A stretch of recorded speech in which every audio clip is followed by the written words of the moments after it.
어머니까지 모실 여력이 없어요. 며느리의 차가운 말이 복희의 가슴을 찔렀어요. 내가 뭐 그렇게 잘못 살았다고 이렇게 쫓겨나야 할까요? 30년을 살던 집에서 하루 만에 쫓겨나는 복희의 눈물이 모든 것을 말해주었습니다. 오늘도 사연한 상자의 뚜껑을 열어주셔서 감사합니다. 무료 구독과 좋아요, 댓글은 이 이야기들이 더 오래, 더 깊게 전달될 수 있도록 도와줍니다. 이제 오늘의 사연 열어볼까요? 김복희는 아침 6시가 되면 어김없이 눈을 떴습니다. 73년을 살아오며 몸에 밴 습관이었죠. 남편이 세상을 떠난 지도 벌써 10년이 지났지만 여전히 침대 반쪽은 비워두고 자고 있었어요. 오늘도 또 하루가 시작이구나. 복희는 작은 한숨을 내쉬며 일어났습니다. 서울 근교의 작은 단독주택은 혼자 살기엔 조금 컸지만 평생을 이 집에서 살아온 터라 어디 하나 낯선 곳이 없었어요. 거실 한쪽 벽에는 아들 명진이가 어릴 때부터 지금까지의 사진들이 빼곡히 걸려 있었죠. 화장실에서 세수를 하며 거울을 보니 주름살이 하나둘 늘어나고 있었습니다. 언제부턴가 허리도 조금씩 굽어지고 있었어요. 그래도 아직은 혼자서도 충분히 생활할 수 있었죠. 명진이 놈, 요즘 통 연락이 없네. 복희는 사진을 바라보며 중얼거렸습니다. 어린 시절 명진이는 참 애교가 많았어요. 봉제 공장에서 늦게 들어와도 엄마를 기다리고 있다가 안기곤 했죠. 그런 아들이 이제는 40대 중반의 가장이 되어 복희에게 한 달에 한 번 안부 전화를 하는 것도 힘들어하는 것 같았어요. 부엌으로 향한 복희는 냉장고를 열어봤습니다. 김치통 하나, 반찬통 2개가 전부였어요. 혼자 먹기엔 충분했지만 왠지 모르게 허전한 기분이 들었습니다. 예전엔 이 냉장고가 항상 가득 차 있었는데 이제는 텅 빈 공간이 더 많아 보였어요. 그래도 건강하니까 다행이지. 복희는 간단한 아침을 준비했습니다. 밥 한 그릇에 김치 몇 조각, 그리고 미역국 한 그릇. 소박한 식사였지만 복희에게는 충분했어요. 평생을 검소하게 살아온 터라 화려한 음식은 애초에 생각해 본 적도 없었죠.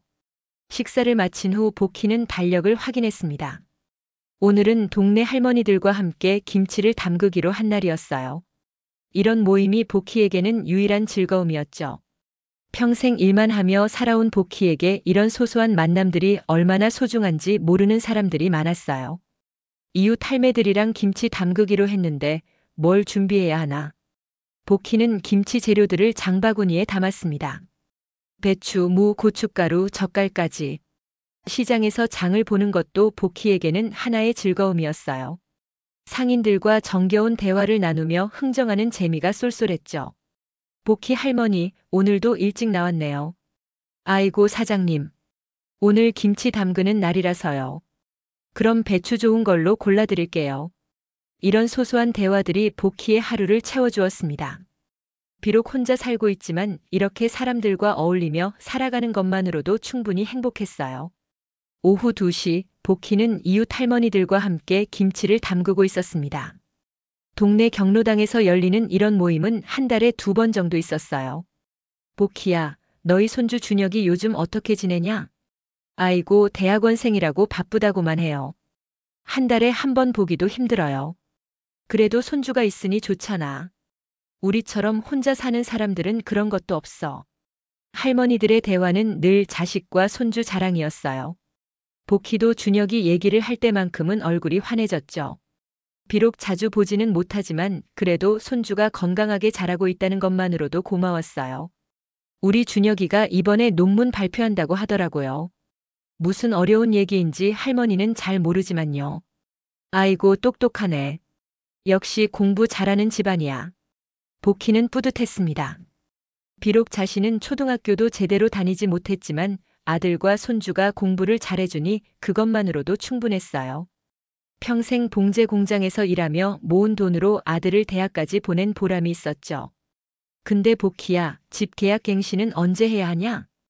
계약갱신요? 그게 뭔데요? 복희는 고개를 갸우뚱했습니다. 이 집에서 30년을 살아오면서 계약이라는 말을 들어본 적이 없었거든요. 남편이 살아있을 때부터 월세로 살아왔지만 그런 복잡한 일들은 항상 남편이나 아들이 처리해왔어요. 요즘은 다 바뀌었다니까. 계약서도 새로 써야 하고 보증금도 올라간다니까. 그런가요? 우리 명진이가 알아서 하겠죠. 복희는 크게 신경 쓰지 않았습니다. 아들이 알아서 해줄 거라고 믿었거든요. 평생을 그렇게 살아왔으니까요. 어려운 일은 남편이 세상을 떠난 후에는 아들이 해결해 주었죠. 김치 담그기가 끝나고 집으로 돌아온 복희는 저녁 준비를 시작했습니다. 혼자 먹는 밥상이지만 그래도 정성을 들였어요. 미역국을 끓이고 계란말이도 해서 소박하지만 정갈한 저녁상을 차렸습니다. 그런데 그날 저녁 8시쯤 현관문에서 벨소리가 들렸어요. 복희는 깜짝 놀랐습니다. 이 시간에 누가 찾아올 리가 없었거든요. 누구세요? 어머니, 저예요. 명진이요. 복희는 얼른 문을 열었습니다. 명진이 뒤에는 며느리 영숙이도 따라왔어요. 평소보다 표정이 굳어 보였습니다. 아이고, 명진아. 갑자기 웬일이야? 밥 먹었어? 어머니, 앉으세요. 할 말이 있어요. 명진이의 목소리가 어딘지 차갑게 느껴졌습니다. 복희는 불안한 마음으로 소파에 앉았어요. 며느리 영숙이는 계속 무표정한 얼굴로 서 있었죠. 뭔 일인데 그렇게 심각해? 어머니, 이 집 계약 만료됐어요. 그런데 집주인이 전세 보증금을 많이 올려달라고 하네요. 그럼 올려주면 되잖아. 얼마나 올린다는데? 너무 많이 올려요. 우리가 감당할 수 있는 수준이 아니에요. 거의 2배 가까이 올린다고 해요. 복희의 가슴이 철렁했습니다. 설마 하는 생각이 들었어요. 그럼 어떻게 하자는 거야? 명진이는 잠시 입을 다물고 있다가 천천히 말했습니다. 이 집 우리 앞으로 돌려놨어요. 어머니 연세도 있고 혼자 사시기엔 너무 큰 집이에요. 복지 쪽에서 요양 신청하세요. 복희는 귀를 의심했습니다. 방금 아들이 뭐라고 했는지 제대로 들었는지 확신할 수 없었어요. 나 아직 밥도 잘해 먹고 김치도 담가요. 왜 나더러 요양을 가래요? 어머니, 현실적으로 생각하세요. 혼자 사시면 위험해요. 넘어지기라도 하면 어떻게 하세요? 나는 아직 건강해. 병원에서도 별일 없다고 했어. 며느리 영숙이가 입을 열었습니다. 어머니, 우리도 경제적으로 여유가 없어요. 준혁이 등록금에 생활비까지 지원해야 하는데 어머니까지 모실 여력이 없어요. 복희의 눈가에 눈물이 맺혔습니다. 평생을 아들 뒷바라지하며 살아온 자신이 이제는 짐이 되었다는 말로 들렸어요. 복희는 밤새 잠을 이루지 못했습니다. 아들과 며느리가 떠난 후 혼자 앉아 있으면서 계속 생각에 잠겼어요. 정말 자신이 요양원에 가야 하는 건지 아직도 믿어지지 않았습니다. 내가 뭘 그렇게 잘못했다고. 복희는 벽에 걸린 가족 사진들을 바라봤어요. 명진이가 어릴 때 함께 찍은 사진, 명진이 결혼할 때 찍은 사진, 그리고 손주 준혁이가 태어났을 때 찍은 사진까지. 모든 사진 속에서 복희는 환하게 웃고 있었죠. 그때는 정말 행복했는데. 새벽이 되도록 잠이 오지 않아 복희는 거실 소파에 앉아 있었습니다. 평생을 함께했던 가구들, 그릇들, 그리고 추억이 깃든 모든 것들을 하나하나 바라보았어요. 이 모든 것들과 이별해야 한다는 생각에 가슴이 먹먹했습니다. 다음 날 아침 복희는 평소보다 일찍 일어났습니다. 아무래도 잠이 오지 않았거든요. 부엌에서 미역국을 끓이며 혼잣말을 했어요. 아직 요리도 잘하고 청소도 잘하는데 왜 요양원을 가야 한다는 거지? 냉장고를 열어보니 어제 담근 김치가 그대로 있었습니다. 이제 이 김치도 혼자서 다 먹을 수 없겠구나 하는 생각이 들었어요. 평생 가족을 위해 음식을 해왔는데 이제는 혼자서 먹을 음식조차 마음대로 할 수 없게 된 현실이 서글펐습니다. 그때 현관문 벨이 울렸습니다. 복희는 혹시 명진이가 마음을 바꿔서 온 건 아닌가 하는 기대를 품고 문을 열었어요. 하지만 문 앞에 선 사람은 며느리 영숙이었습니다. 어머니, 안녕하세요. 영숙이의 표정은 어제보다도 더 차갑게 느껴졌어요. 손에는 큰 가방 하나를 들고 있었죠. 영숙아, 웬일이야? 명진이는 어디 갔어? 명진이는 회사 갔어요. 저 혼자 왔어요. 영숙이는 거실로 들어와 소파에 앉았습니다. 복희도 마주 앉았어요. 영숙이는 가방에서 서류 뭉치를 꺼내 테이블 위에 놓았습니다. 어머니, 요양보호사 연결해 드렸어요. 오늘 오후에 오실 거예요. 벌써? 복희는 깜짝 놀랐습니다. 아직 마음의 준비도 되지 않았는데 너무 성급한 것 같았어요. 빨리 처리하는 게 좋아요. 시립요양센터 자리도 얼마 남지 않았다고 하네요. 시립요양센터? 네. 거기가 시설도 괜찮고 비용도 저렴해요. 우리 형편에 맞는 곳이에요. 영숙이의 말에서 복희는 서운함을 느꼈습니다. 비용이 저렴하다는 말이 자신이 짐이 된다는 뜻으로 들렸어요. 내가 정말 거기 가야 하는 거야? 어머니, 현실을 받아들이세요. 우리도 어쩔 수 없어요. 준혁이 등록금에 생활비까지 지원해야 하는데 집 보증금까지 올리면 우리가 감당할 수 없어요. 복희는 조용히 고개를 끄덕였습니다. 며느리의 말이 틀린 건 아니었어요. 하지만 그래도 섭섭한 마음은 어쩔 수 없었죠. 준혁이는 뭐라고 해? 준혁이는 바빠서 신경 쓸 여유가 없어요. 논문 때문에 매일 밤샘하고 있어요. 그리고 솔직히 말씀드리면 준혁이도 어머니 모시는 걸 부담스러워해요. 복희의 가슴이 무너지는 것 같았습니다. 그토록 사랑하는 손주마저 자신을 부담스러워한다는 말에 눈물이 핑 돌았어요. 그렇구나. 복희는 더 이상 말할 수 없었습니다. 목구멍이 메어와서 말이 나오지 않았어요. 오후 2시 요양보호사가 찾아왔습니다. 50대 정도로 보이는 여성으로 박미숙이라고 자신을 소개했어요. 안녕하세요, 김복희 어르신. 저는 박미숙 요양보호사입니다. 아, 네. 안녕하세요. 복희는 어색하게 인사했습니다. 이런 상황이 처음이라 어떻게 해야 할지 몰랐어요. 짐은 많이 없으시죠? 요양원에서는 개인 물품을 많이 가져갈 수 없어요. 옷가방 하나 정도가 적당해요. 짐이요? 복희는 갑작스런 말에 당황했습니다. 아직 짐을 쌀 준비도 되어 있지 않았어요. 영숙이가 나서서 말했습니다. 옷가방 하나면 충분할 거예요. 나머지는 저희가 알아서 정리할게요. 언제까지 정리하면 되나요? 이번 주 안으로요. 빠를수록 좋아요. 복희는 머리가 어지러웠습니다. 갑자기 모든 것이 너무 빠르게 진행되고 있었어요. 어머니, 지금 짐 싸세요. 제가 도와드릴게요. 영숙이는 벌써 복희의 방으로 향하고 있었습니다. 복희는 어쩔 수 없이 따라갔어요. 방에 들어서자 영숙이는 옷장을 열어젖혔습니다. 복희가 평생 모아온 옷들이 가득 걸려 있었어요. 이 옷들은 가져가시고 이런 두꺼운 외투나 정장 같은 건 필요 없을 거예요. 영숙이는 무자비하게 옷들을 분류하기 시작했습니다. 복희에게는 하나하나가 소중한 추억이 담긴 옷들이었는데 며느리 눈에는 그저 낡은 옷으로만 보이는 것 같았어요. 이 한복은 어때요? 명진이 결혼할 때 입었던 건데. 복희는 조심스럽게 물어봤습니다. 그 한복은 아들의 결혼식을 위해 특별히 맞춘 것이었어요. 비싸지는 않았지만 복희에게는 너무나 소중한 옷이었죠. 요양원에서 한복 입을 일이 어디 있어요. 이런 건 처분하세요. 영숙이의 말에 복희의 눈에 눈물이 맺혔습니다. 그 한복에는 아들의 결혼식 때의 기쁨과 감동이 모두 담겨 있었어요. 이수애용품들도 다 버리세요. 요양원에서 이런 거 할 시간 어디 있어요. 복희가 취미로 해오던 뜨개질 도구들과 실들이 쓰레기 봉투에 담겨졌습니다. 이것들로 손주 옷도 뜨고 이웃 할머니들과 함께 수혜 작품도 만들었는데 이제는 모두 불필요한 물건이 되어버렸어요. 1시간 정도 지나자 작은 여행 가방 하나에 옷가지 몇 벌과 속옷, 양말, 그리고 기본적인 세면도구만 들어갔습니다. 73년의 삶이 이렇게 작은 가방 하나에 담기다니 복희는 허탈했어요. 사진은 몇 장 가져가셔도 돼요. 요양보호사가 말했습니다. 복희는 서랍에서 준혁이 어릴 때 사진 몇 장과 남편과 함께 찍은 사진 한 장을 꺼내 가방에 넣었어요. 이제 출발할까요? 요양보호사의 말에 복희는 집안을 다시 한번 둘러봤습니다. 30년을 살았던 이 집을 떠나는 것이 실감나지 않았어요. 명진이는 안 와요? 바빠서 못 온대요.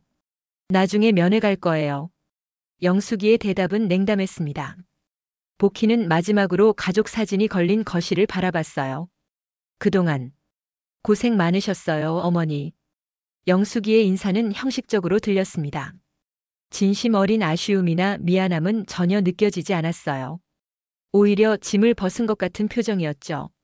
차를 타고 요양원으로 가는 길 복희는 창밖을 바라봤습니다. 익숙한 동네 풍경들이 점점 멀어져 갔어요. 단골 마트, 경로당, 그리고 할머니들과 함께 김치를 담그던 곳까지 모든 것이 추억 속으로 사라져 갔습니다. 적응 잘하시길요. 요양보호사의 말이 복희의 귓가에 맴돌았습니다. 적응이라는 말이 이렇게 무겁게 느껴질 줄 몰랐어요. 시립요양센터는 생각보다 큰 건물이었습니다. 하지만 복희에게는 감옥처럼 느껴졌어요. 접수를 마치고 배정받은 방으로 들어가니 침대 2개와 작은 옷장, 그리고 작은 테이블이 전부였습니다. 룸메이트는 내일 오실 거예요. 오늘은 혼자 계시면 돼요. 복희는 침대에 앉아 가방을 열었습니다. 준혁이 어릴 때 사진을 꺼내 침대 옆 작은 테이블에 놓았어요. 그 사진 속 준혁이는 환하게 웃고 있었습니다. 저녁 시간이 되자 식당에서 저녁을 먹으라는 안내방송이 나왔습니다. 복희는 다른 어르신들과 함께 식당으로 갔어요.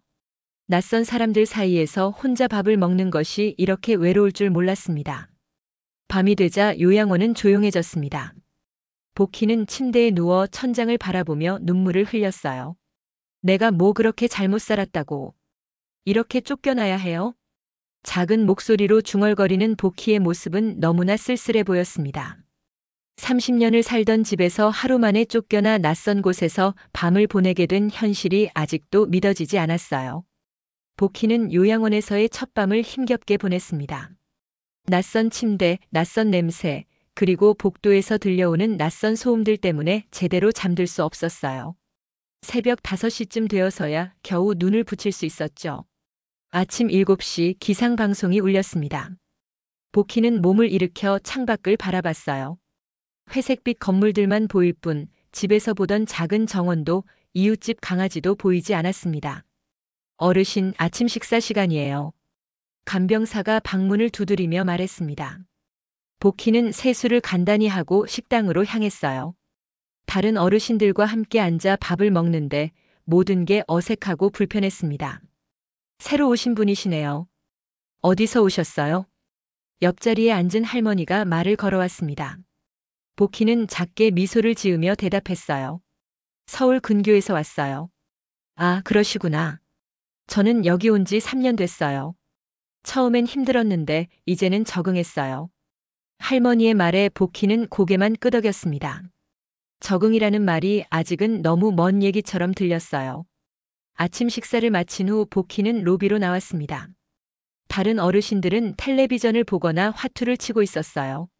복희는 구석진 의자에 앉아 창밖을 바라보며 시간을 보냈습니다. 이제 뭘 하며 살아야 하나. 집에서는 할 일이 많았어요. 청소도 하고 요리도 하고 이웃 할머니들과 만나서 수다도 떨고. 그런데 여기서는 모든 것이 정해진 시간에 정해진 대로만 이루어졌죠. 점심시간이 지나고 오후 2시쯤 복희는 여전히 로비 의자에 앉아 있었습니다. 그때 요양원 입구 쪽에서 젊은 여성이 들어오는 것이 보였어요. 이상하게 낯익은 느낌이 들었습니다. 그 여성은 접수대에서 뭔가를 물어본 후 복희 쪽으로 걸어왔어요. 가까이 올수록 복희의 심장이 빨리 뛰기 시작했습니다. 할머니. 그 여성이 복희 앞에 서서 조심스럽게 말했습니다. 저, 강소영이에요. 혹시 기억하세요? 복희는 깜짝 놀라며 일어섰습니다. 그 이름을 듣는 순간 오래된 기억이 되살아났어요. 소영이? 설마. 그때 그 꼬마가? 네, 맞아요. 할머니가 저를 도와주셨어요. 소영의 눈에도 눈물이 맺혀 있었습니다. 복희는 손으로 소영의 얼굴을 어루만졌어요. 아이고, 이렇게 커서.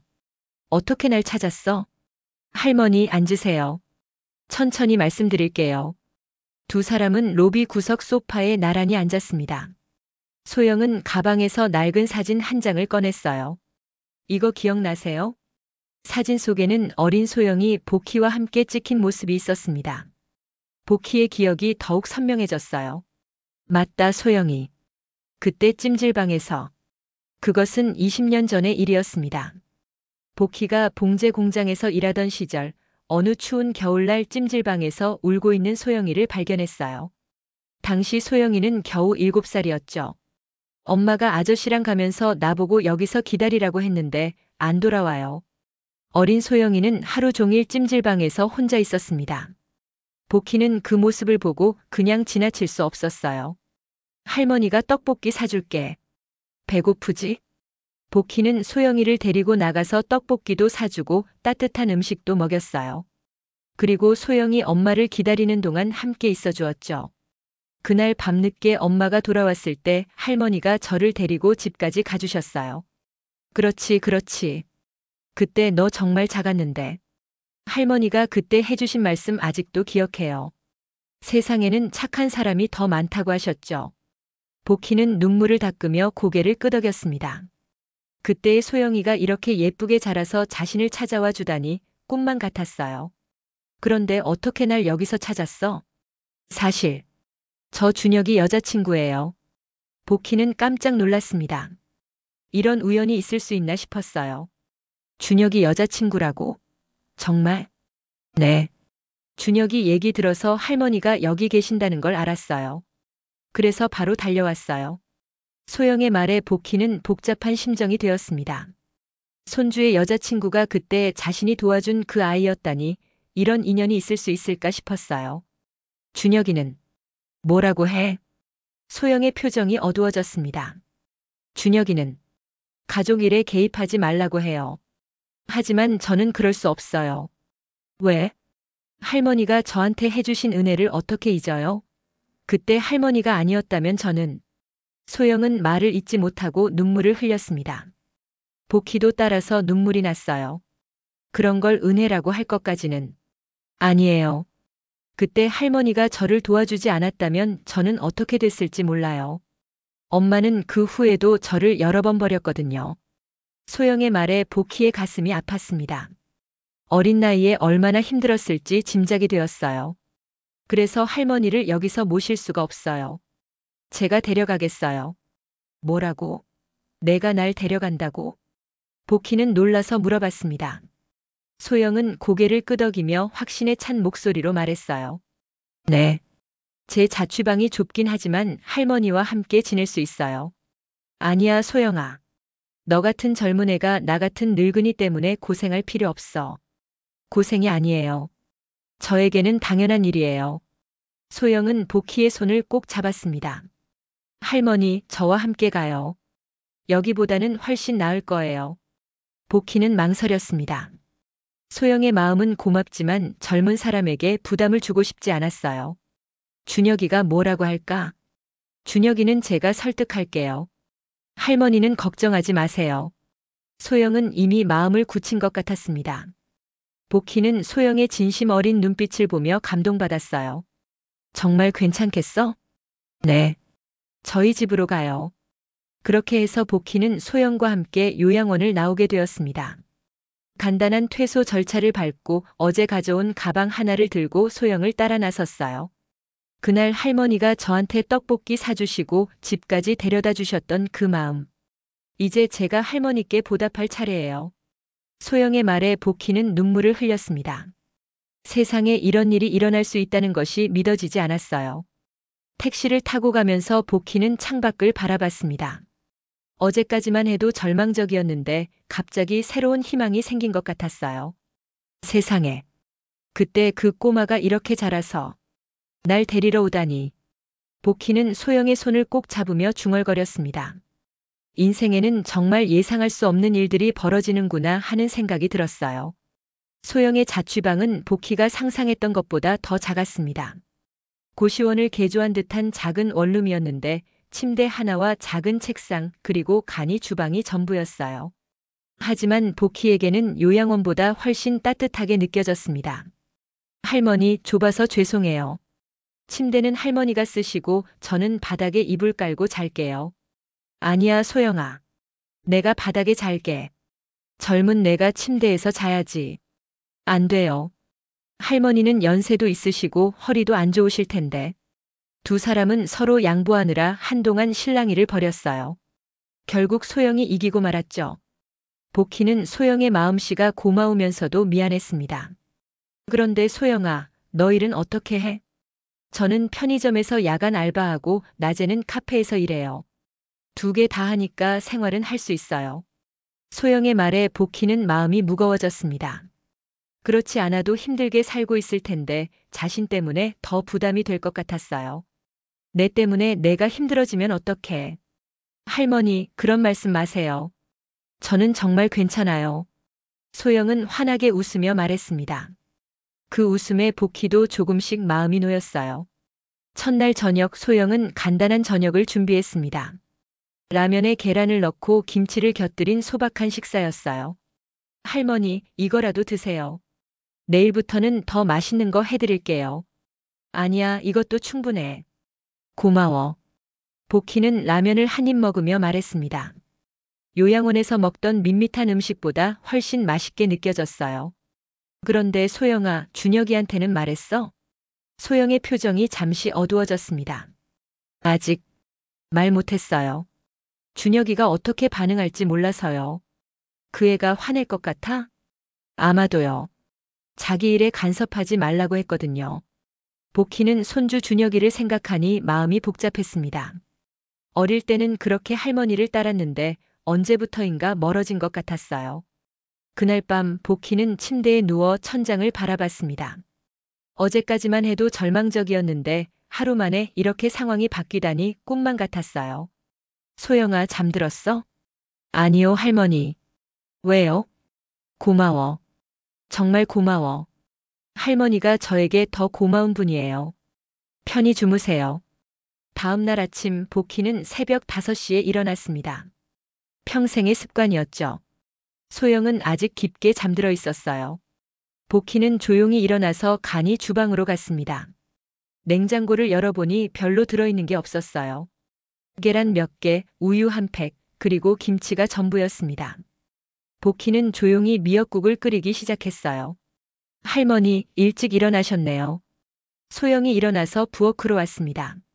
습관이야. 너 좀 더 자고 있어. 아니에요. 저도 일찍 일어나는 거 좋아해요. 소영은 복희 옆에 서서 미역국 냄새를 맡았어요. 우와, 냄새가 정말 좋아요. 할머니 손맛이겠네요. 별거 아니야. 그냥 간단하게 끓인 거야. 하지만 복희는 기분이 좋았습니다. 오랜만에 누군가를 위해 음식을 만들 수 있어서 행복했어요. 아침을 먹으면서 소영이 말했습니다. 할머니, 오늘은 동네 구경하러 나가요. 마트도 가고 공원도 가고. 그래도 될까? 너 일 가야 하는 거 아니야? 오늘은 쉬는 날이에요. 할머니랑 함께 시간 보내고 싶어요. 복희는 소영의 마음이 고마웠습니다. 자신을 위해 쉬는 날까지 내어준다니 정말 착한 아이였어요. 오전에 두 사람은 함께 동네 마트에 갔습니다. 복희는 장을 보는 것이 오랜만이라 설렜어요. 할머니, 뭐 드시고 싶은 거 있어요? 별거 없어. 그냥 기본적인 것들만. 아니에요. 할머니가 좋아하시는 것들로 사요. 소영은 복희를 배려해서 이것저것 골라주었습니다. 복희는 소영의 마음씨에 감동받았어요. 장을 보고 돌아와서 점심을 준비하는데 소영의 휴대폰이 울렸습니다. 여보세요? 전화를 받은 소영의 얼굴이 굳어졌어요. 복희는 누구인지 짐작이 갔습니다. 응, 준혁아. 네? 뭔 소리야? 소영의 목소리가 점점 높아졌습니다. 아니야, 그게 아니라. 전화 너머로 준혁이의 목소리가 크게 들렸어요. 화가 난 것 같았습니다. 알겠어. 잠깐만 기다려. 소영은 전화를 끊고 복희를 바라봤습니다. 할머니, 준혁이가 지금 올라온대요. 그래? 화났어? 네. 많이 화난 것 같아요. 10분 후 문에서 벨이 울렸습니다. 소영이 문을 열자 준혁이가 들어왔어요.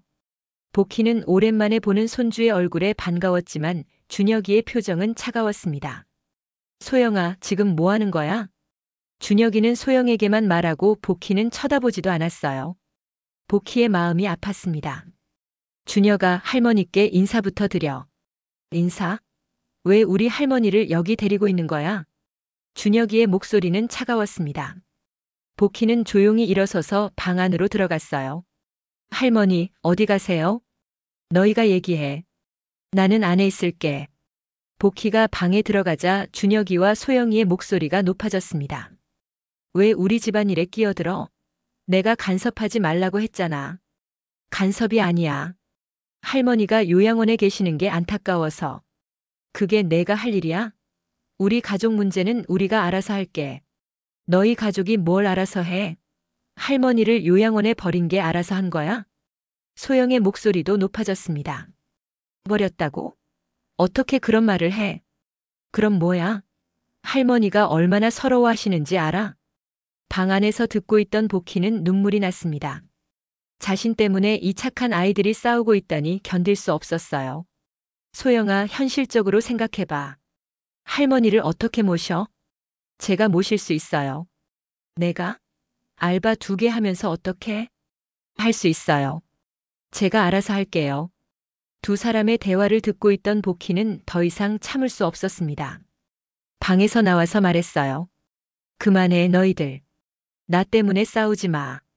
준혁이는 그제야 복희를 바라봤습니다. 할머니. 준혁아, 할머니가 정말 짐이야? 준혁이는 대답하지 못했습니다. 복희는 그 모습을 보며 답을 알 수 있었어요. 알겠어. 내가 다시 요양원에 가면 되지. 할머니, 안 돼요. 소영이 복희의 팔을 붙잡았습니다. 괜찮아, 소영아. 너 같은 좋은 아이가 나 때문에 고생할 필요 없어. 복희의 말에 준혁이도 뭔가 잘못되었다는 것을 느꼈는지 표정이 어두워졌어요. 할머니, 저는 정말 괜찮아요. 함께 살아요. 소영의 간절한 목소리에 복희는 또다시 눈물이 났습니다. 세상에 이런 착한 아이가 있다는 것이 믿어지지 않았어요. 준혁이가 떠난 후 며칠 동안 복희와 소영은 어색한 시간을 보냈습니다. 소영은 평소처럼 복희를 챙겼지만 복희는 마음이 무거웠어요. 자신 때문에 소영이와 준혁이가 사이가 나빠진 것 같아서 견딜 수 없었습니다. 소영아, 나 정말 요양원에 다시 가는 게 좋겠어. 할머니, 왜 그런 말씀을 자꾸 하세요? 저는 정말 괜찮다고 했잖아요. 소영은 억지로 밝게 웃으려 했지만 복희 눈에는 피곤해 보였어요. 알바를 2개나 하면서 복희까지 챙기느라 무리하고 있는 게 분명했습니다. 복희는 소영이 야간 알바를 나간 새벽 시간에 혼자 앉아 생각에 잠겼어요. 창밖을 바라보며 자꾸만 옛날 일들이 떠올랐습니다. 남편과 함께 살던 집, 아들을 키우며 보낸 시간들, 그리고 손주가 태어났을 때의 기쁨까지. 내가 언제부턴가 짐이 되어버렸구나. 복희는 작은 한숨을 내쉬었습니다. 평생을 가족을 위해 살아왔는데 이제는 오히려 가족들에게 부담이 되고 있다는 생각이 들었어요. 일주일이 지나자 복희는 마음을 굳혔습니다. 소영에게 더 이상 폐를 끼칠 수는 없었어요. 소영이 알바를 나간 사이 복희는 조용히 짐을 쌌습니다. 그런데 짐을 싸다가 갑자기 어지러움을 느꼈어요. 일어서려고 하는데 다리에 힘이 빠지면서 그만 바닥에 주저앉고 말았습니다. 아이고. 복희는 벽에 기대어 앉아 있었지만 점점 의식이 흐려졌어요. 마지막으로 생각난 것은 소영이의 걱정스러운 얼굴이었습니다. 다음에 눈을 떴을 때는 병원이었어요. 하얀 천장과 소독약 냄새가 낯익었습니다. 옆에는 소영이가 졸고 있었어요. 소영아. 복희의 작은 목소리에 소영이 깜짝 깨어났습니다. 할머니. 깨어나셨네요. 정말 걱정했어요. 소영의 눈은 빨갛게 부어 있었어요. 밤새 울었던 것 같았습니다. 내가 얼마나 누워 있었어? 하루 정도요. 의사 선생님이 과로와 스트레스 때문이라고 하셨어요. 복희는 고개를 돌려 창밖을 바라봤습니다. 병실에는 아무도 없었어요. 명진이는 안 왔어? 소영이 잠시 말을 머뭇거렸습니다. 제가 연락 안 했어요. 왜? 와봐야 어차피 또 요양원 얘기만 할 텐데요. 소영의 말에 복희는 씁쓸했습니다. 소영의 말이 틀리지 않았거든요. 그때 병실 문이 열리면서 누군가 들어왔습니다. 복희는 혹시 아들이 온 건 아닌가 하고 돌아봤지만 들어온 사람은 며느리 영숙이었어요. 어머니, 어떻게 지내세요? 영숙이의 인사는 형식적이었습니다. 진심 어린 걱정은 전혀 느껴지지 않았어요. 영숙아, 어떻게 알고 왔어? 병원에서 연락이 왔어요. 준혁이 때문에 왔어요. 영숙이는 소영을 차갑게 바라봤습니다. 준혁이가 뭐 했다고? 괜히 우리 집 망신시키지 말고 조용히 좀 있어주세요. 영숙이의 말에 복희는 할 말을 잃었습니다. 자신이 가족의 망신거리가 되었다는 말로 들렸어요. 망신이요? 소영이 끼어들었습니다. 목소리에 분노가 섞여 있었어요. 내가 누군데 우리 집안일에 끼어들어? 집안일이요? 할머니를 요양원에 버리고도 그게 집안일이에요? 버렸다고? 어떻게 그런 말을? 그럼 뭐예요? 할머니가 아프셔서 병원에 누워 계시는데 가족들은 아무도 안 와요. 소영의 말에 영숙이의 얼굴이 붉어졌습니다. 우리도 사정이 있어요. 준혁이 때문에. 준혁이 때문에? 할머니보다 준혁이가 더 중요하다는 소리예요? 당연하죠.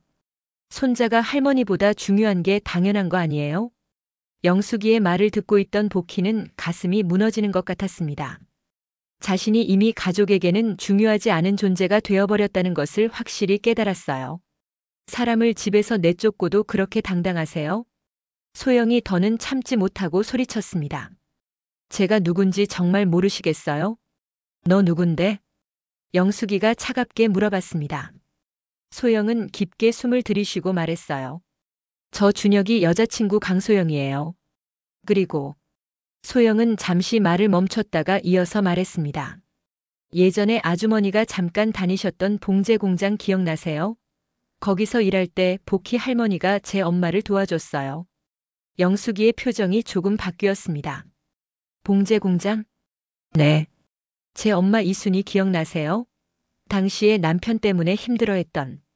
영숙이는 기억이 났는지 눈을 크게 떴어요. 순이 언니 딸이야? 네. 할머니가 우리 엄마를 많이 도와주셨어요. 그때 할머니가 도와주지 않았다면 저는 지금 여기에 있지도 못했을 거예요. 복희는 소영과 영숙이의 대화를 들으며 과거를 떠올렸습니다. 그때 봉제 공장에서 일하던 시절 순이라는 동료가 있었어요. 남편의 도박 때문에 혼자서 아이를 키우며 힘들어하던 여자였죠. 순이가 어떻게 지내? 복희가 조심스럽게 물어봤습니다. 엄마는 몇 년 전에 돌아가셨어요. 소영의 목소리가 작아졌습니다. 그렇구나. 복희는 옛 동료의 소식에 마음이 아팠어요. 할머니가 저희 엄마한테 얼마나 잘해주셨는지 몰라요. 그때 할머니가 없었다면 저희 모녀가 어떻게 됐을지. 소영은 눈물을 흘리며 말했습니다. 엄마가 돌아가시기 전에 항상 말씀하셨어요. 복희 할머니 은혜는 절대 잊으면 안 된다고. 영숙이는 아무 말 없이 소영의 말을 들었어요. 표정이 조금씩 부드러워지는 것 같았습니다. 그래서 제가 할머니를 요양원에서 모시고 온 거예요. 그게 저희 엄마한테 받은 유언이었거든요. 유언? 네. 엄마가 돌아가시기 전에 복희 할머니를 꼭 찾아서 은혜를 갚으라고 하셨어요. 복희는 소영의 말을 듣고 눈물이 났습니다. 자신이 별것도 아니라고 생각했던 일들이 누군가에게는 그렇게 큰 의미였다는 것을 처음 알았어요. 그런데 할머니를 찾았더니 요양원에 계시더라고요. 그것도 가족들이 보낸 거라면서요. 소영의 말에 영숙이는 고개를 떨구었습니다. 우리도 어쩔 수 없었어요. 경제적으로 어려우면 저라도 도와드릴 수 있었잖아요. 왜 요양원에 보내셨어요? 소영의 말에 영숙이는 대답하지 못했습니다. 복희는 두 사람의 대화를 들으며 복잡한 심정이었어요. 소영의 마음은 고맙지만 며느리의 입장도 이해할 수 없는 건 아니었거든요. 영수가 소영이 말이 맞아. 나는 아직 혼자서도 충분히 살 수 있어. 어머니, 이제 와서 미안하다는 소리는 하지 마. 다만 앞으로는 서로 부담 갖지 말고 지내자. 복희의 말에 영숙이는 아무 말 없이 나가버렸습니다. 병실은 다시 조용해졌어요. 소영은 복희의 손을 꼭 잡으며 말했습니다. 할머니, 저와 함께 사세요. 제가 정말 잘해드릴게요. 복희는 소영의 진심 어린 눈빛을 보며 마음이 따뜻해졌습니다. 이 세상에 아직도 이런 착한 사람이 있다는 것이 믿어지지 않았어요. 병원에서 퇴원한 후 복희와 소영은 다시 작은 원룸으로 돌아왔습니다. 며느리 영숙이와의 대화 이후 복희는 마음이 한결 가벼워진 것 같았어요. 비록 가족들과의 관계는 여전히 어려웠지만 소영이가 자신을 진심으로 챙겨준다는 것을 확실히 알 수 있었거든요. 할머니, 오늘은 푹 쉬세요. 제가 저녁 준비할게요. 소영아, 내가 할게. 너는 일 가야 하는 거 아니야? 오늘은 하루 쉬기로 했어요. 할머니랑 이야기하고 싶어요. 소영은 간단한 저녁을 준비하면서 말했습니다. 복희는 소영의 배려가 고마웠지만 한편으로는 자신 때문에 소영이가 일을 쉬는 것이 미안했어요. 저녁을 먹으면서 소영이 조심스럽게 말을 꺼냈습니다. 할머니, 우리 엄마 얘기 좀 더 들려주실 수 있어요? 복희는 젓가락을 멈추고 소영을 바라봤어요. 순이에 대한 기억들이 하나둘씩 떠올랐습니다. 순이, 참 고생 많이 했던 아이야. 복희는 천천히 말을 시작했습니다. 그때가 언제였더라? 내가 50대 초반이었으니까 한 20년도 넘었구나. 엄마가 26살 때였어요. 제가 7살이었고요. 맞다, 맞다. 내가 그때 그 꼬마구나. 복희는 과거를 떠올리며 미소를 지었습니다. 순이는 정말 성실한 아이였어. 남편이 도박을 해서 집에 돈을 한 푼도 안 가져다 주는데도 절대 불평하지 않고 묵묵히 일했어. 소영은 복희의 말을 조용히 들었어요. 어머니에 대한 새로운 이야기를 듣는 것이 소중했습니다. 그런데 어느 날 순이가 회사에 안 나오는 거야. 이상해서 찾아갔더니 복희는 잠시 말을 멈췄다가 이어서 말했습니다. 순이 남편이 또 돈을 잃고 와서 집에 있던 살림을 다 내다 팔았더라고. 심지어 너까지 데리고 가려고 했다는 거야. 저를요? 소영이 놀라서 물어봤습니다. 응. 그 남자가 너를 어디 맡기고 가겠다고 했다는데 순이가 그걸 막으려다가 많이 맞았어. 복희의 말에 소영의 눈에 눈물이 맺혔습니다. 어머니가 얼마나 힘들게 자신을 지켜냈는지 새삼 깨달았어요. 그래서 내가 우리 집에 데리고 왔지.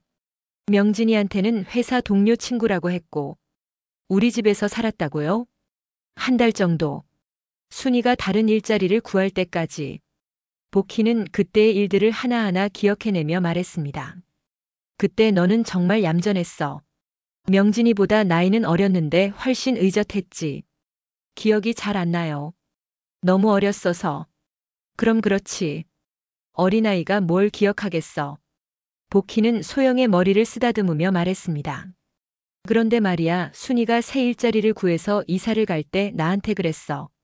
언젠가 반드시 은혜를 갚겠다고. 엄마가 그랬어요? 응. 내가 뭘 했다고 은혜냐고 했는데 순이는 정말 진심으로 고마워했어. 복희는 순이의 마지막 모습을 떠올렸습니다. 이사 가는 날 순이가 너를 데리고 인사하러 왔는데 눈물을 뚝뚝 흘리면서 고맙다고 하더라. 소영도 눈물을 흘리며 들었어요. 어머니의 그런 모습을 상상하니 가슴이 아팠습니다. 그 후에는 연락이 끊어졌어. 가끔 안부가 궁금했는데 엄마도 할머니를 많이 그리워했어요. 힘들 때마다 복희 할머니 얘기를 하셨거든요. 정말? 네. 제가 어려서 투정 부릴 때마다 엄마가 그러셨어요. 복희 할머니처럼 착한 사람이 되라고. 복희는 소영의 말에 눈물이 났습니다. 자신이 그때 한 작은 선행이 이렇게 오랫동안 기억되고 있었다는 것이 놀라웠어요. 그래서 내가 할머니를 찾았을 때 정말 기뻤어요. 엄마의 유언을 지킬 수 있게 되어서요. 유언이 뭐였는데? 소영은 잠시 망설이다가 말했습니다. 엄마가 돌아가시기 전에 저한테 그랬어요. 복희 할머니를 꼭 찾아서 잘해드리라고. 그분이 우리 모녀에게 베풀어 주신 은혜를 절대 잊으면 안 된다고. 복희는 순이의 마음이 고마우면서도 한편으로는 안타까웠습니다. 순이가 많이 아팠어? 암이었어요. 발견했을 때는 이미 많이 진행된 상태였고요. 소영의 목소리가 작아졌습니다. 마지막까지 할머니 얘기를 하셨어요. 꼭 찾아뵙고 싶다고. 그랬구나. 복희는 한동안 말없이 앉아 있었어요. 순이와의 추억들이 하나둘씩 떠올랐습니다. 엄마가 돌아가신 후에 저는 정말 막막했어요. 혼자 남겨진 것도 그렇고 엄마의 유언을 어떻게 지킬지도 모르겠고. 많이 힘들었겠구나. 그런데 우연히 준혁이를 만나게 됐어요. 처음에는 그냥 남자친구였는데 어느 날 할머니 얘기를 들으면서 깜짝 놀랐어요. 소영은 준혁이와의 만남을 이야기했습니다. 준혁이가 할머니 자랑을 하면서 이름을 말하는데 김복희라고 하는 거예요. 그래서 혹시 하고 물어봤더니 그래서 알게 됐구나. 네. 정말 운명같이 느껴졌어요. 복희는 소영의 말을 들으며 신기했습니다. 이런 인연이 정말 있을 수 있다는 것이 믿어지지 않았어요. 그런데 준혁이한테 할머니가 요양원에 계신다는 얘기를 들었을 때는 정말 충격이었어요. 그랬을 거야. 엄마가 그렇게 고마워했던 분이 요양원에 계신다니. 저는 참을 수가 없었어요. 소영의 말에는 진심이 담겨 있었습니다. 복희는 소영의 마음을 이해할 수 있었어요. 그래서 바로 할머니를 찾아간 거예요. 준혁이가 아무리 말려도 저는 할 수 없었거든요. 준혁이가 많이 말렸어? 네. 자기 가족 일에 끼어들지 말라고 했어요. 하지만 저에게는 가족 일이 아니라 엄마와의 약속이었거든요. 복희는 소영의 말에 감동받았습니다. 이렇게 의리 있는 사람을 만나게 된 것이 정말 다행이라고 생각했어요. 소영아, 고마워. 정말 고마워. 아니에요, 할머니. 제가 더 고마워요. 두 사람은 서로를 바라보며 미소를 지었습니다. 비록 혈연 관계는 아니지만 진정한 가족 같은 마음이 통하는 것 같았어요. 그때 현관문에서 벨소리가 났습니다. 소영이 일어나서 문을 확인해 보니 준혁이가 서 있었어요. 준혁아? 문을 연 소영에게 준혁이는 조금 다른 표정으로 말했습니다. 소영아, 할머니 계세요? 왜? 또 뭐라고 하러 온 거야? 소영의 목소리에는 경계심이 담겨 있었어요. 아니야. 할머니께 사과드리러 왔어. 준혁이의 말에 소영은 놀랐습니다. 며칠 전과는 완전히 다른 태도였거든요. 사과? 응. 할머니께. 준혁이는 복희가 있는 곳으로 걸어왔습니다. 복희는 손주의 달라진 모습을 보며 의아해했어요. 할머니. 준혁이는 복희 앞에 무릎을 꿇고 앉았습니다. 준혁아, 왜 그래? 할머니, 죄송해요. 제가 너무 잘못했어요. 준혁이의 목소리에는 진심 어린 후회가 담겨 있었습니다. 복희는 갑작스러운 준혁이의 변화에 당황했어요. 무슨 일이야? 할머니가 저에게 얼마나 소중한 분인지 이제야 깨달았어요. 준혁이는 눈물을 흘리며 말했습니다. 복희의 가슴도 뭉클해졌어요. 준혁이는 복희 앞에 무릎을 꿇고 앉은 채 한참 동안 말을 잇지 못했습니다. 눈물만 뚝뚝 떨어뜨리고 있었어요. 복희는 이런 손주의 모습을 본 적이 없어서 당황스러웠습니다. 준혁아, 일어나. 무릎 꿇고 있지 말고. 아니에요, 할머니. 저 정말 잘못했어요. 준혁이의 목소리는 떨리고 있었습니다. 소영도 옆에서 지켜보며 무슨 일이 일어난 건지 궁금해했어요. 준혁아, 무슨 일 있었어? 소영이 조심스럽게 물어봤습니다. 준혁이는 고개를 들어 소영을 바라봤어요. 소영아, 미안해. 내가 너한테도 정말 못됐어. 갑자기 왜 이래? 우리 부모님이랑 크게 싸웠어. 준혁이는 일어나서 소파에 앉으며 말을 계속했습니다. 어제 집에 갔더니 부모님이 할머니 요양원 비용 때문에 말다툼하고 계시더라고. 복희의 표정이 어두워졌습니다. 자신 때문에 아들 내외가 싸우고 있었다는 사실이 마음 아팠어요. 그래서 내가 물어봤어. 할머니는 어떻게 지내시냐고. 준혁이는 잠시 말을 멈추고 숨을 고르더니 계속했습니다. 그런데 아빠가 뭐라고 했는지 아세요? 할머니가 요양원에서 잘 지내신다고 걱정할 필요 없다고 하시는 거예요. 그래서 저는 그때까지도 정말 할머니가 요양원에서 편하게 지내시는 줄 알았어요. 그런데 준혁이는 주먹을 꽉 쥐었습니다. 엄마가 실수로 말씀하신 거예요. 할머니가 요양원에 가신 지 하루 만에 나오셔서 어디 계신지 모른다고. 복희와 소영은 서로를 바라봤어요. 준혁이의 부모들이 준혁이에게 거짓말을 하고 있었던 것이었습니다. 그래서 내가 화를 냈어요. 왜 거짓말을 했냐고, 할머니가 어디 계시는지 왜 안 알려줬냐고. 준혁이의 목소리가 점점 높아졌습니다. 그런데 아빠가 뭐라고 하셨는지 아세요? 할머니는 이제 우리 가족이 아니라고 신경 쓸 필요 없다고 하시는 거예요. 복희는 아들의 말을 듣고 가슴이 무너지는 것 같았습니다. 평생을 키워준 아들이 자신을 가족이 아니라고 말했다니 믿고 싶지 않았어요.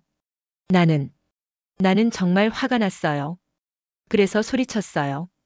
준혁이는 주저앉으며 말했습니다. 할머니가 왜 우리 가족이 아니에요? 할머니 덕분에 제가 이렇게 자랐는데 왜 그런 말씀을 하세요? 라고. 소영이 준혁이의 어깨에 손을 올렸습니다. 준혁이가 이렇게 화를 내는 것을 본 적이 없었거든요. 그랬더니 엄마가 나서시더라고요. 우리도 경제적으로 힘들다고 할머니까지 모실 여유가 없다고. 그래서 뭐라고 했어? 나는 이렇게 말했어요. 그럼 제가 모시면 되잖아요. 왜 요양원에 보내셨어요? 라고. 복희는 준혁이의 말에 눈물이 났습니다. 손주가 이렇게까지 생각해주고 있었다는 것을 몰랐어요. 그런데 아빠가 정말 차갑게 말하시더라고요. 너는 아직 학생이야. 현실을 몰라라고. 준혁이는 주먹을 꽉 쥐고 말했습니다. 그래서 내가 말했어요. 나는 이제 우리 가문이 자랑스럽지 않아요라고. 준혁아. 복희가 조심스럽게 말했지만 준혁이는 계속했습니다. 할머니 덕에 제가 이렇게 컸는데 할머니를 이런 식으로 대하는 게 자랑스러울 리 없잖아요. 소영은 준혁이의 달라진 모습에 놀랐습니다. 이전에 준혁이는 가족의 결정에 절대 반대하지 않았거든요. 그래서 부모님이 뭐라고 하셨어? 화를 내시더라고요. 어디서 부모한테 그런 말을 하냐고. 준혁이는 깊은 한숨을 쉬었습니다. 그런데 저는 더 이상 참을 수 없었어요. 그래서 마지막으로 이렇게 말했어요. 준혁이는 복희를 바라보며 말했습니다. 할머니가 저를 키우시느라 얼마나 고생하셨는지 아세요? 할머니가 봉제 공장에서 일하시며 번 돈으로 저희가 살았잖아요. 그런 할머니를 이렇게 대하는 게 맞아요? 라고. 복희는 준혁이가 그런 것까지 알고 있었다는 사실에 놀랐습니다. 너 그런 것까지 알고 있었어? 네, 할머니. 어릴 때부터 들어서 알고 있었어요. 할머니가 얼마나 고생하시며 저를 키우셨는지. 준혁이의 말에 복희는 눈물을 흘렸습니다. 그래서 결국 독립하기로 했어요. 독립? 소영이 놀라서 물어봤습니다. 네. 더 이상 부모님과 함께 살 수 없어요. 할머니를 그렇게 대하는 사람들과는. 준혁이의 목소리에는 확신이 담겨 있었습니다. 준혁아, 그래도 부모님인데. 소영아, 나는 정말 실망했어. 내 부모님이 이런 사람들인 줄 몰랐어. 준혁이는 복희의 손을 잡았습니다. 할머니, 저와 함께 사세요. 뭐라고? 저 이제 대학원 졸업하고 취업하면 할머니 모실 수 있어요. 복희는 준혁이의 제안에 당황했습니다. 아니야, 준혁아. 너는 내 인생을 살아야지. 할머니가 제 인생에서 가장 소중한 분이에요. 준혁이의 말에 소영도 감동받았습니다. 이런 준혁이의 모습을 본 적이 없었거든요. 그런데 준혁아, 당장은 어떻게 할 거야? 소영이 현실적인 문제를 물어봤습니다. 일단 친구 집에서 지내기로 했어요. 그리고 알바도 더 늘릴 거고. 학업은 어떻게 하고? 걱정 마세요. 장학금도 받고 있고 논문도 거의 끝나가니까. 준혁이는 이미 모든 계획을 세워놓은 것 같았습니다. 할머니 소영이가 할머니를 잘 모시고 있는 걸 보니까 정말 고마웠어요. 준혁이는 소영을 바라보며 말했습니다. 미안해, 소영아. 내가 너한테 너무 차갑게 굴었어. 괜찮아. 이제 알았으니까. 소영은 준혁이의 손을 잡으며 말했습니다. 그런데 할머니, 우리 셋이 함께 살면 어떨까요? 셋이? 네. 준혁이도 독립해야 하고 저도 할머니와 함께 지내고 싶고. 소영의 제안에 복희는 망설였습니다. 너희 둘 다 젊은데 나 때문에. 할머니, 저희는 정말 괜찮아요. 준혁이도 거들었습니다. 네, 할머니. 저희가 할머니를 모시고 싶어요. 두 사람의 간절한 마음을 보며 복희는 마음이 움직였습니다. 정말. 괜찮겠어? 네, 할머니. 두 사람이 동시에 대답했습니다. 복희는 두 사람의 손을 잡으며 말했습니다. 그럼 우리 새 식구가 되어볼까? 네. 준혁이와 소영이 기뻐하며 대답했습니다. 복희도 오랜만에 환한 미소를 지었어요. 가족은 피로만 이어지는 게 아닌가 봐요. 복희의 말에 세 사람은 서로를 바라보며 웃었습니다. 비록 혈연 관계가 아닌 사람들이지만 진정한 가족의 의미를 찾은 것 같았어요. 그날 밤 세 사람은 함께 앉아 앞으로의 계획을 세웠습니다. 작은 공간이었지만 사랑이 가득한 따뜻한 가정이 만들어지는 순간이었습니다. 그날 이후 복희의 삶은 완전히 달라졌습니다.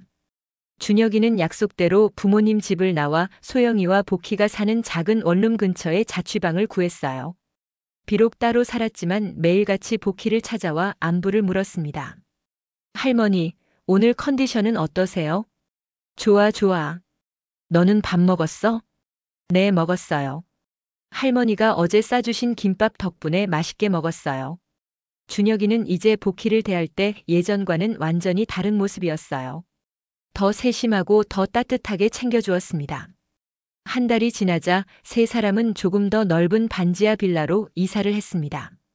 준혁이가 알바를 늘려서 번 돈과 소영이의 수입을 합쳐서 겨우 마련할 수 있었어요. 할머니, 어때요? 이전보다 훨씬 넓죠? 소영이가 자랑스럽게 말했습니다. 비록 반지하였지만 방이 2개나 되고 거실도 있어서 복희에게는 궁전 같았어요. 아이고, 이런 좋은 곳에서 살게 될 줄이야. 복희는 작은 부엌을 보며 기뻐했습니다. 이제 제대로 요리를 할 수 있게 되었거든요. 할머니, 오늘부터 요리는 할머니가 맡아주세요. 저희는 할머니 손맛이 그리웠어요. 준혁이의 말에 복희는 환하게 웃었습니다. 오랜만에 누군가를 위해 요리할 수 있다는 것이 이렇게 기쁠 줄 몰랐어요. 새 집에서의 첫 저녁, 복희는 정성껏 식사를 준비했습니다. 김치찌개에 계란말이 그리고 나물 반찬까지. 소박하지만 정성이 가득한 식탁이었어요. 할머니, 정말 맛있어요. 소영이가 감탄하며 말했습니다. 역시 할머니 손맛이에요. 이런 맛을 잊고 살았네. 준혁이도 맛있게 먹으며 말했습니다. 복희는 두 사람이 맛있게 먹는 모습을 보며 뿌듯했어요. 몇 달이 지나면서 복희는 새로운 일을 시작했습니다. 동네 복지센터에서 운영하는 작은 공방에서 수혜 선생님으로 일하게 된 것이었어요. 할머니, 정말 하실 수 있어요? 소영이가 걱정스럽게 물어봤습니다. 물론이야. 평생 손으로 일해왔는데 이런 거 못하겠어? 복희는 자신있게 말했습니다. 실제로 복희의 손재주는 정말 뛰어났어요. 첫날 공방에 나간 복희는 조금 긴장했습니다. 하지만 곧 다른 할머니들과 어울리며 즐겁게 수업을 진행했어요. 선생님, 이렇게 하는 게 맞나요? 네, 잘하고 계세요. 조금 더 천천히 해보세요. 복희는 다른 어르신들을 가르치며 보람을 느꼈습니다. 자신이 누군가에게 도움이 될 수 있다는 것이 정말 기뻤어요. 한편 소영이도 새로운 일을 시작했습니다. 복희의 추천으로 복지센터에 취업하게 된 것이었어요. 소영아, 정말 다행이다. 이제 밤에 일할 필요 없겠네. 복희는 소영이가 더 이상 야간 알바를 하지 않아도 된다는 것이 기뻤습니다. 할머니 덕분이에요. 할머니가 센터장님한테 말씀해 주셔서 면접 기회를 얻었잖아요. 그래도 내가 성실하고 착해서 뽑힌 거야. 두 사람은 서로를 격려하며 새로운 생활에 적응해 나갔습니다. 가을이 되자 준혁이에게 좋은 소식이 있었습니다. 대학원 졸업과 함께 괜찮은 회사에 취업이 확정된 것이었어요. 할머니 소영아, 좋은 소식이 있어요. 준혁이는 기쁜 얼굴로 집에 들어왔습니다. 무슨 소식인데? 취업됐어요. 그것도 제가 원하던 회사에. 정말? 축하해. 세 사람은 서로 안으며 기뻐했습니다. 준혁이의 노력이 결실을 맺은 순간이었어요. 이제 할머니와 소영이를 더 잘 모실 수 있겠어요. 준혁이의 말에 복희는 눈물이 났습니다. 이렇게 훌륭하게 자란 손주가 자랑스러웠어요. 겨울이 되자 뜻밖의 손님이 찾아왔습니다. 며느리 영숙이었어요. 어머니, 안녕하세요. 영숙이는 이전보다 훨씬 조심스러운 모습이었습니다. 영숙아, 웬일이야? 어머니께 사과드리러 왔어요. 영숙이는 복희 앞에 정중히 인사했습니다. 그동안 정말 죄송했습니다. 제가 너무 못됐어요. 복희는 며느리의 달라진 모습에 놀랐습니다. 명진이는 어떻게 지내? 아빠는 많이 후회하고 계세요. 준혁이가 집을 나간 후에 계속 우울해하세요. 영숙이의 말에 복희는 복잡한 심정이었어요. 아들이 후회하고 있다는 것이 한편으로는 다행이었지만 한편으로는 안타까웠습니다. 그래서 제가 먼저 찾아왔어요. 어머니께 용서를 구하러. 용서할 것도 없어. 다들 각자 사정이 있었을 거야. 복희는 며느리를 원망하지 않았어요. 이미 마음속에서 모든 것을 정리했거든요. 어머니, 정말 감사합니다. 영숙이는 눈물을 흘리며 말했습니다. 명절이 다가오자 준혁이는 복희에게 말했습니다. 할머니, 이번 설날에는 우리 집에서 보내요. 우리 집에서? 네. 저와 소영이가 할머니와 함께 명절을 보내고 싶어요. 복희는 준혁이의 제안에 기뻤습니다. 오랜만에 가족과 함께하는 명절이 될 것 같았어요. 설날 아침 세 사람은 함께 차례상을 차렸습니다. 복희는 전통 음식들을 하나하나 정성껏 만들었어요. 할머니, 이렇게 맛있는 음식을 어떻게 다 만드세요? 소영이가 감탄했습니다. 평생 해온 것들이야. 너희들이 맛있게 먹어주니 보람있어. 차례를 지내고 떡국을 먹으면서 준혁이가 말했습니다. 할머니, 또 김치 담가주세요. 할머니 김치가 세상에서 제일 맛있어요. 그래, 언제든지 담가줄게. 복희는 환하게 웃으며 대답했습니다. 그리고 할머니, 저희가 곧 더 좋은 집으로 이사할 거예요. 더 좋은 집? 네. 제가 이제 정직원이 됐으니까 전세 대출도 받을 수 있어요. 준혁이의 말에 복희는 놀랐습니다. 아니야, 준혁아. 여기도 충분해. 할머니가 더 편하게 지내셔야죠. 저녁이 되자 복희는 사진첩을 꺼냈습니다. 준혁이 어릴 때부터 지금까지의 사진들이 가득했어요. 할머니, 이 사진은 언제 찍은 거예요? 소영이가 한 장의 사진을 가리키며 물어봤습니다. 아, 그건 준혁이가 초등학교 입학할 때야. 복희는 하나하나 설명해주며 추억을 되살렸습니다. 그때 날 데려가준 사람이 손주의 여자친구라서 참 다행이었어요. 복희의 말에 세 사람은 모두 웃었습니다. 할머니, 저희도 정말 다행이에요. 할머니를 만날 수 있어서. 소영이가 말했습니다. 저도요. 할머니가 계셔서 제가 진짜 가족이 뭔지 알게 됐어요.